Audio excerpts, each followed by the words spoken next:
प्यारे साथियों, जैसा कि आप लोगों का क्लास 12 से यानी कि इंटर का फाइनल एग्जाम 2025 में होने जा रहा है, तो ये वीडियो आपके लिए काफ़ी इंपॉर्टेंट होने वाला है। क्योंकि प्यारे बच्चों, आज के इस वीडियो में हम लोग जो ना क्लास 12 के लिए फिजिक्स का पेपर लेकर के आ चुके हैं और फिजिक्स में हम लोग जो है ना प्यारे बच्चों काफ़ी इंपॉर्टेंट सब्जेक्टिव क्वेश्चन को देखने वाले हैं, जो कि आपके एग्जाम के लिए काफ़ी महत्वपूर्ण होगा और सीधे सीधे यहाँ से आपके एग्जाम में क्वेश्चन पूछा जाएगा बच्चों। ठीक है, तो आप एक काम करना, इन सारे क्वेश्चन को ना पेन कलम निकाल करके लिख लेना और इन सारे को याद कर लेना, ताकि प्यारे बच्चों आप एग्जाम देने जाओगे तो वहाँ पर अगर ये क्वेश्चन पूछा जाता है तो आप पूरा का पूरा बना दोगे। तो चलो यहाँ पर देख लो, विषय कोड आपका 170 रहेगा। ठीक है, और ये सारा चीज़ ध्यान रखना। टाइम वगैरह आपको एग्जाम में 3 घंटा 15 मिनट का मिलेगा। 70 मार्क्स का एग्जाम होगा बच्चों, है ना। आप लोग इस नंबर पर मैसेज करके व्हाट्सएप ग्रुप वगैरह जरूर ज्वाइन कर लीजिएगा। 98 355 16 710 पर आपको अपना नेम, जिला का नेम, क्लास 12 साइंस लिख के भेजना है। हम आपको ग्रुप में ऐड कर देंगे। और इसी चैनल पे शाम में जो प्यार बच्चों कितना बजे, तो शाम में 7 बजे डेली लाइव क्लास होता है, तो आप लोग जरूर जुड़िएगा। चैनल पे पहली बार चैनल को सब्सक्राइब करके नोटिफिकेशन कॉल पे प्रेस कर लीजिए, ताकि शाम में 7 बजे का जो नोटिफिकेशन आपको मिलेगा आप आराम से देख पाएंगे। ठीक है, तो चलिए आगे इसका पीडीएफ वगैरह आप कहाँ से डाउनलोड कर पाएंगे, सारा चीज़ हम आपको सिखाएंगे प्यार बच्चों। आप वीडियो को ज़्यादा से ज़्यादा अपने दोस्तों में भी शेयर करिए। तो चलिए फटाफट से हम लोग स्टार्ट करते हैं इस क्लास को ना। ठीक है, देखिए पहला क्वेश्चन क्या बोला, आपसे बोला गया कि बताइए ट्रांसफार्मर क्या है। आपने पढ़ा होगा तो आपको पता होगा, काफी इंपॉर्टेंट होता है। ट्रांसफार्मर क्या है, इसके जो ना करोड़ को जो ना परतदार क्यों बनाया जाता है। तो बिल्कुल प्यारे बच्चों उत्तर हो जाएगा, क्या उत्तर हो जाएगा कि ट्रांसफार्मर एक विद्युत युक्त है जो परस्पर प्रेरण पर आधारित है। इसमें प्रत्यावर्ती वोल्टता को उच्च या निम्न प्रत्यावर्ती वोल्टता में बदला जाता है। इसके आगे देखिएगा, इसके आगे जो होगा प्यारे बच्चों, इसके आगे होगा कि जो है ना ट्रांसफार्मर का करोड़ परतदार होता है, क्योंकि करोड़ जो है ना करोड़ में लोह क्षय होता है। भंवर धारा के प्रेरित होने से ट्रांसफार्मर के करोड़ विद्युत शक्ति की हानि होती है, जिसे जो है ना लोह क्षय कहा जाता है। तो चलिए यहाँ पर देख लीजिएगा प्यारे बच्चों, ये क्या होगा, जिसे क्षय जो ना लोह क्षय कहा जाता है।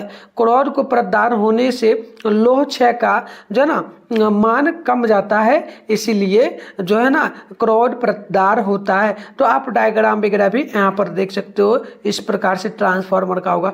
तो ये काफ़ी इंपॉर्टेंट था। अगर आप लोग इसको लिखना चाहो तो मैं बोलूँगा पेन कलम निकाल करके लिख लो, नहीं तो पीडीएफ अभी मैंने जो नंबर दिया था उस पर मैसेज करके पर्सनल में आप लोग बोलना कि सर जो है ना आपने जो फिजिक्स का 20 ऑब्जेक्टिव करवाए थे जो क्लास में, उसका पीडीएफ हमें दे दीजिए, या फिर जो है ना इस क्लास का जो है ना स्क्रीनशॉट भेजिएगा, मैं आपको दे दूंगा।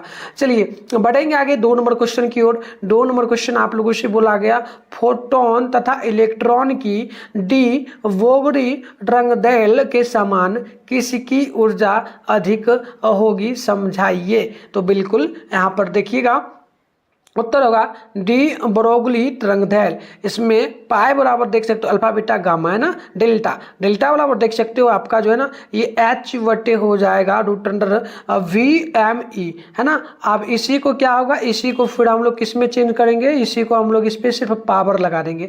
एक तो डेल्टा पर पावर लगाएंगे, अल्फा बीटा गामा डेल्टा पे और एच पर। उसके बाद फिर हम लोग क्या करेंगे, ये जो ई थी प्यार बच्चों बड़ी वाला, इसको हम लोग बाहर लाएंगे, है ना। और फिर क्या करेंगे, इसकी ये एच जो था, ये आपका एच स्क्वायर जो था, इसको उठा करके हम लोग इसमें जोड़ देंगे। इतना ही किया गया है और सेम टू सेम सारा चीज़ रखा गया है। अब यहाँ पर आपको क्या पता चला, चूंकि डेल्टा दोनों कोनों के लिए समान है, क्योंकि यहाँ भी समान है, यहाँ भी समान है, यहाँ भी समान है, चूंकि तो ये आपका ई बराबर हो जाएगा 1/m, है ना। ई बराबर हो जाएगा 1/m, बस इतना ही आपका वैल्यू होगा। आगे बढ़ेंगे थोड़ा सा और उसमें लिख लीजिएगा, इलेक्ट्रॉन का द्रव्यमान फोटोन के द्रव्यमान से कम होता है, इसलिए इलेक्ट्रॉन की ऊर्जा फोटोन की ऊर्जा से अधिक होती है। तो आइए नेक्स्ट क्वेश्चन को देखते हैं। क्वेश्चन नंबर आपसे 3 नंबर बोला गया, गैल्वेनोमीटर के 2 उपयोग लिखे। तो आपको लिखना है इस प्रकार से, गैल्वेनोमीटर या फिर इसके उपयोग निम्नलिखित है। पहला पॉइंट दे करके लिखिएगा, इसके अनुसार इसके जो ना समानांतर क्रम में निम्न प्रतिरोध जोड़ करके एमीटर बनाया जाता है। दूसरा लिखना है, इसके सरणी क्रम में उच्च प्रतिरोध को जोड़ करके वोल्टमीटर बनाया जाता है। बस इतना ही लिखना है।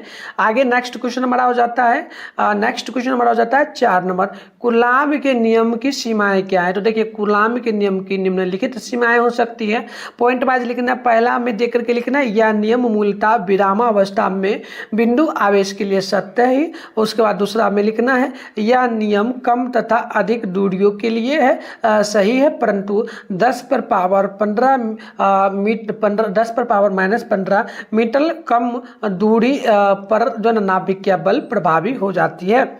और तीसरा लिखना है आपको, आवेश यदि वायु या निर्वात के अतिरिक्त किसी माध्यम में रखे जाते हैं तो कूलाम्ब बल का मान कम हो जाता है।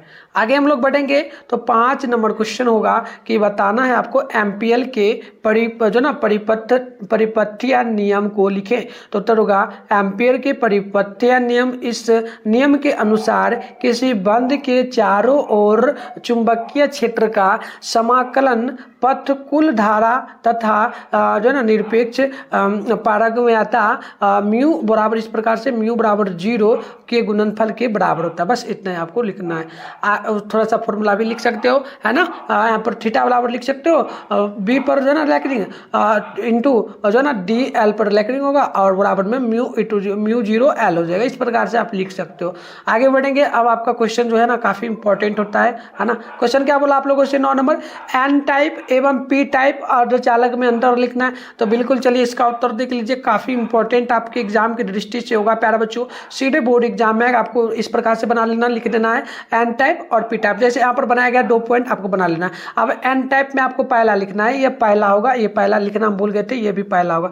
देखिए जब अर्धचालक में पंच संयोगी और शुद्धि परमाणु मिलाए जाते हैं तो एन टाइप का अर्धचालक प्राप्त होता है। उसके बाद पी टाइप में लिखना है कि जब अर्धचालक में त्रिसंयोजी और शुद्धि परमाणु मिलाए जाते हैं तो पी टाइप अर्धचालक प्राप्त होता है। देखो इसमें क्या होगा, इसमें पंच संयोगी मिलाया जाएगा तो ये क्या होगा, एन टाइप प्राप्त होगा। और इसमें क्या होगा, अर्धचालक में त्रिसंयोजी मिलाया जाएगा तो इसमें जो ना पी टाइप प्राप्त होगा। इस प्रकार से भी याद रख सकते हो, बहुत आसान पॉइंट है। अब देखो ये दूसरा आपका होगा, ठीक है, इसका दूसरा टाइप लिखना, एन टाइप अर्धचालक में बहुसंख्यक वाहक इलेक्ट्रॉन तथा जो ना अल्पसंख्यक वाहक जो ना अल्पसंख्यक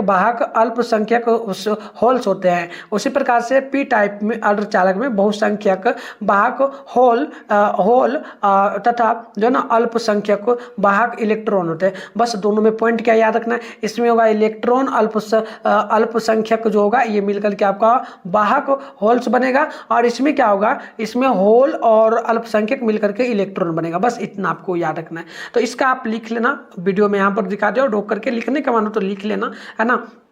7 नंबर है आवर्धन तथा आवर्धन क्षमता क्या है। तो देखिए आवर्धन तथा आवर्धन क्षमता में अंतर लिखना है। अंतर यहाँ पर हम दे दिए हैं, देख सकते हो। इस प्रकार से आवर्धन होगा, इधर आवर्धन क्षमता, ये पहला होगा, इसमें भी पहला होगा, ये दूसरा होगा, ये दूसरा होगा, ये आप लिख लेना, है ना। देखो यह प्रतिबिंब एवं और वस्तु के आकार का अनुपात होता है, और आवर्धन क्षमता जो है यह प्रतिबिंब द्वारा आंख पर बनाए गए कोण तथा वस्तु द्वारा आंख पर बनाए गए कोण का अनुपात होता है ना। अब इसमें लिखना आवर्धन में रेखीय आवर्धन जो है ये v बटे u यानी कि वस्तु बटे प्रतिबिंब का मान v के बढ़ने से बढ़ता है, ठीक है। और इसमें देखिएगा इसका मान v के बढ़ने पर जब v का मान बढ़ेगा तो घटेगा। इस प्रकार से पॉइंट आपको याद रखना है। आगे हम लोग बढ़ेंगे तो नेक्स्ट क्वेश्चन हमारा हो जाता है 8 नंबर। ये बोला आप लोगों से विद्युत चुंबकीय प्रेरण के लेंज के नियम को लिखे। तो उत्तर होगा किसी परिपथ में प्रेरित विद्युत वाहक बल की दिशा इस प्रकार से होती है कि वह उसकी कारण का प्रतिरोध करती है, जिसके कारण वह उत्पन्न होती है। अब देखिए इसका व्यंजक जो होगा E बराबर हो जाएगा जो ना -n डी डेल्टा और बटे में T होगा। इस प्रकार से यह प्रेरित जो ना विभवांतर बल की दिशा को बताता है। तो ये आपको याद रखना है, बहुत आसान क्वेश्चन है, आप समझ लो और याद रखना। चलो 9 नंबर है साइकोनोट्रॉन का उपयोग लिखे। तो आपको लिखना है साइक्रोट्रॉन के निम्नलिखित उपयोग है, पहला लिख देना है। इसका उपयोग चिकित्सा के क्षेत्र में रेडियो सक्रिय पदार्थ का उत्पन्न करने में किया जाता है।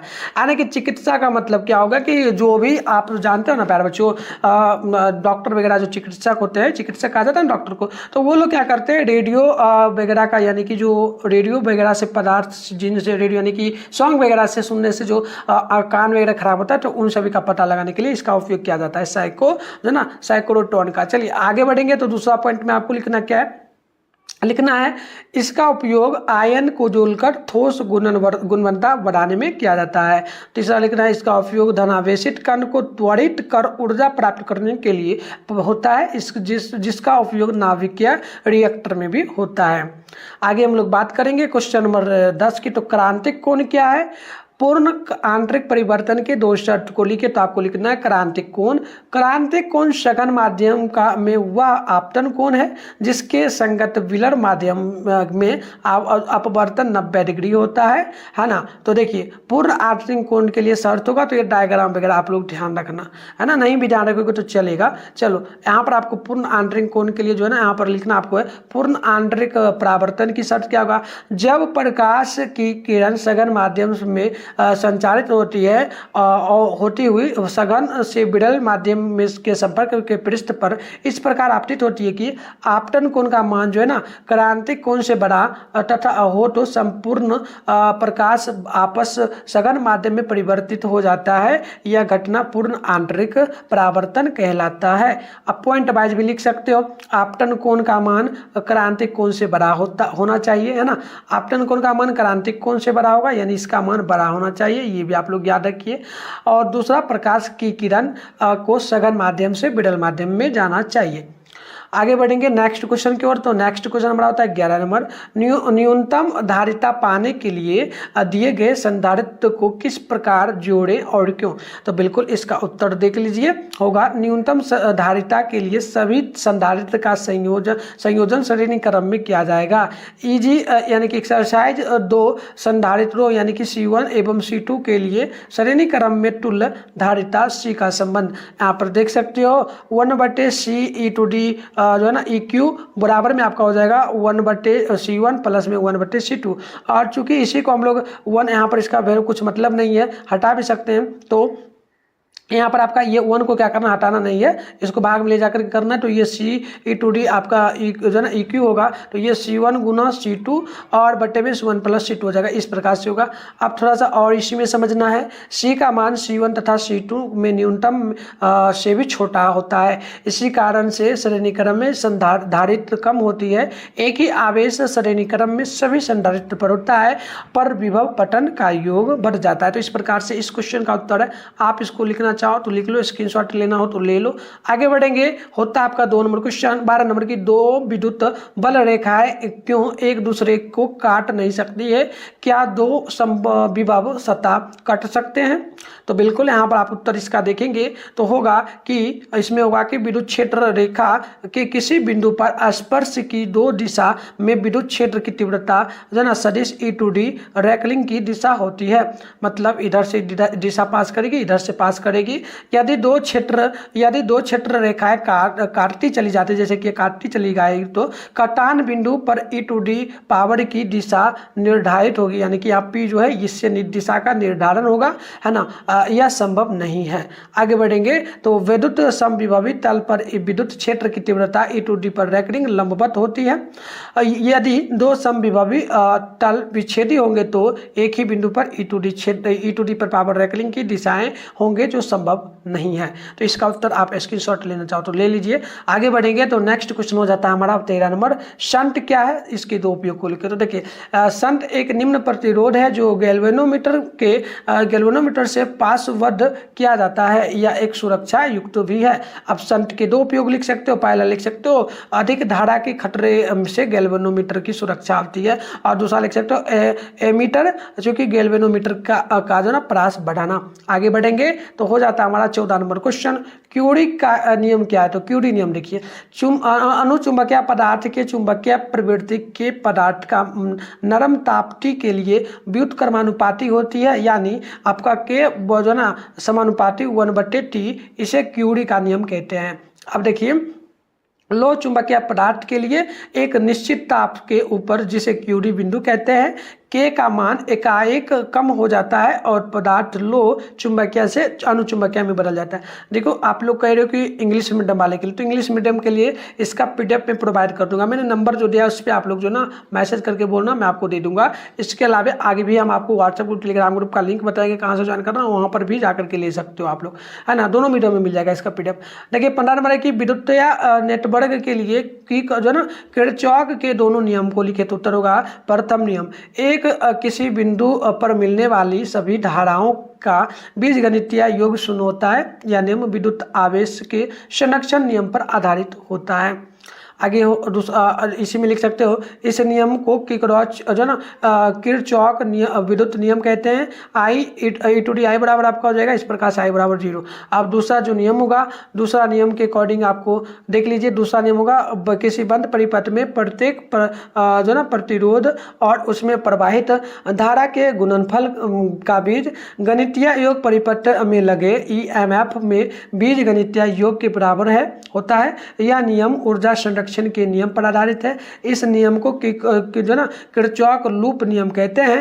यहाँ पर आप इस प्रकार से देख सकते हो इसका उदाहरण निकला। आगे बढ़ेंगे, आप अगली क्वेश्चन हो जाता है।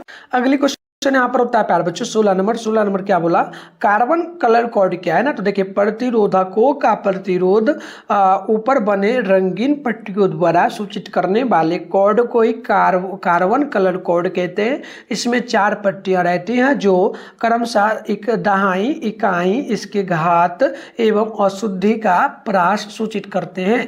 यहाँ पर देख सकते हो ए बराबर आर बराबर ए गुना वी गुने 10⁻⁶ प्लस माइनस जो है ना d%, इस प्रकार से होगा।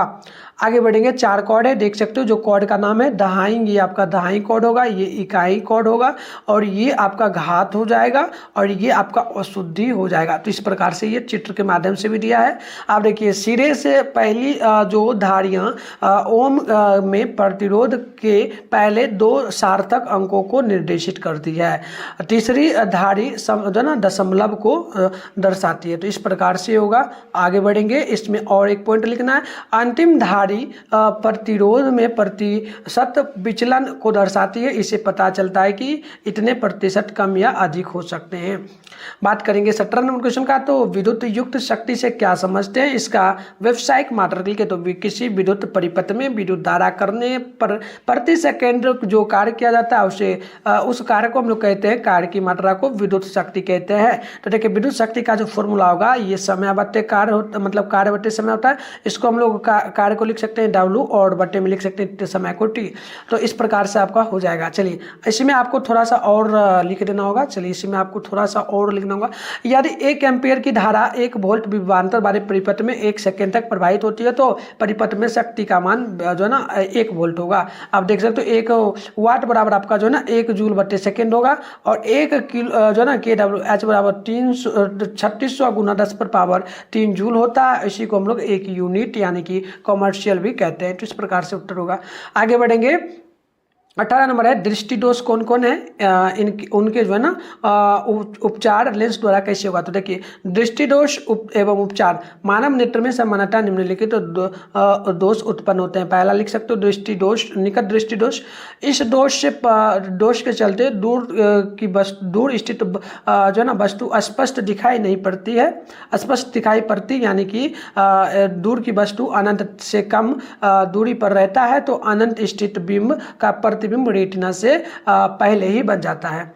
आगे आप लिख सकते हो इसी में और कि इस दोष को दूर करने के लिए चश्मे में अवतल लेंस यानी कि ऋणात्मक यानी कि माइनस का उपयोग किया जाता है। चलिए आगे लिख सकते हो दूर दृष्टि दोष में, तो देखिए इस दोष के कारण नज़दीक की जो वस्तु होती है वो साफ दिखाई नहीं पड़ती, यानी नज़दीक बिंदु यानी 25 सेंटीमीटर से अधिक होता है।